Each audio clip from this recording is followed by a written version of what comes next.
मेरे सभी दोस्तों को गौ माता सेवा मंडल की तरफ से जय श्री राम। जय श्री राम। दोस्तों, आजकल मीडिया में एक खबर आ रही है, एक पिता ने अपनी बेटी की गोली मार के हत्या कर दी। अगर आप भी एक बेटी के माता पिता हो या फिर एक पढ़ी लिखी लड़की हो तो इस खबर पर, इस हालात पर जरूर नज़र डालें। गुरुग्राम के रहने वाले श्री दीपक यादव के लिए उनकी बेटी राधिका सब कुछ थी। बेटी राधिका टेनिस की बहुत बड़ी अच्छी खिलाड़ी बनना चाहती थी। पिता ने उसके लिए 7 लाख की टेनिस रैकेट खरीद दी। वो हर महीने अपनी बेटी के लोन टेनिस क्लब के पैसे भर रहे थे। पिता ने बेटी के सपनों के लिए खुद को झोंक दिया, लेकिन राधिका की ज़िंदगी में जिहादी शैतान इनामुल्लाह हक आ गया। क्या राधिका इनामुल्लाह हक के प्यार में तो नहीं फंस गई? इनामुल्लाह के साथ अश्लील वीडियो बनाने लगी। गुरुग्राम पुलिस का कहना है कि राधिका धीरे धीरे इस्लाम के रीति रिवाज अपनाने लगी थी। उसे हिंदू धर्म से नफरत होने लगी। पिता की आंखों के सामने मुट्ठी में बंद रेत की तरह बेटी दूर जा रही थी। मोहल्ले वाले रिश्तेदार सब ताना मारने लगे। बड़ा बेटी को खिलाड़ी बना रहा था, बेटी तो सचमुच खिलाड़ी निकली।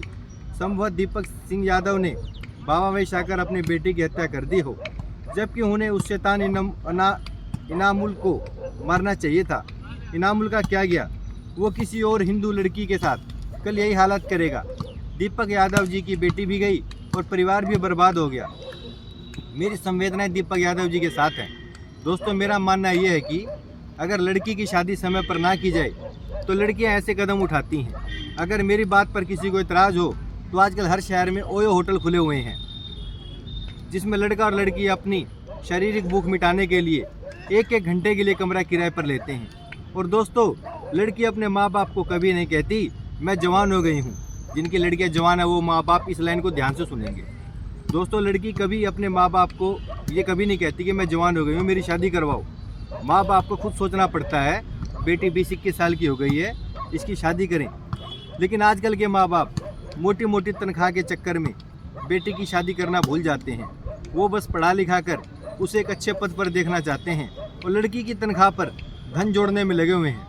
आज के समाज का काला और कड़वा सच है ये। इसी बात का फ़ायदा इनामुल हक जैसे राक्षस उठाते हैं और हिंदू लड़कियों को प्रेम जाल में फंसाते हैं। दोस्तों, आजकल एक बात समझ नहीं आ रही, हम अपने बच्चों को पढ़ा लिखा कर समझदार बना रहे हैं या मूर्ख? माँ बाप को इस विषय पर गंभीरता से सोचना होगा, क्योंकि मीडिया में आजकल अजीब अजीब केस आ रहे हैं। बहुत सारे केस आ रहे हैं, उनका वर्णन करना बड़ा मुश्किल है, आपको खुद सोचना पड़ेगा। दोस्तों, मैं आपको आज से 60 साल पहले के बुजुर्गों की सोच बताना चाहता हूँ, जो घटना मेरे परिवार में घटी थी। 1 नवंबर 1966 को पंजाब से अलग होकर हरियाणा बना था।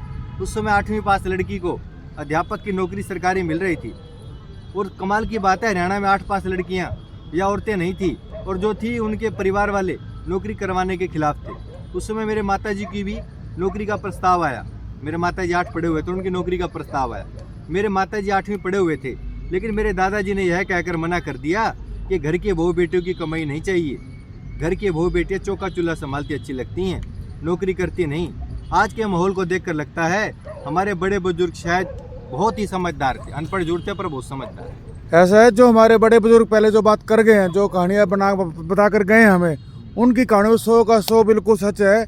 जो आज की जो जनरेशन चल रही है, अपने लोग जो बच्चों की कमाई खा रहे हैं लड़कियों की, उनके लिए बुरा सबक है ये। आजकल के जो माँ बाप है ना, पढ़े लिखे समझदार तो हैं, उसको साथ साथ अकल के अंधे और आंखों के अंधे भी हैं। उनको जवान बेटी घर में बैठी नहीं दिखती, उनको ये दिखती है इसको अब लेक्चरर बनाओ, अब इसको प्रोफेसर बनाओ, इसकी सैलरी इतनी हो जाएगी, इतनी सैलरी के चक्कर में बेटी को बूढ़ा कर देते हैं। और जो इनामुल जैसे जिहादी हैं, इन्हीं बातों का फ़ायदा उठा के उनको प्रेम जाल में फंसा के बिल्कुल ठीक बात है करते हैं।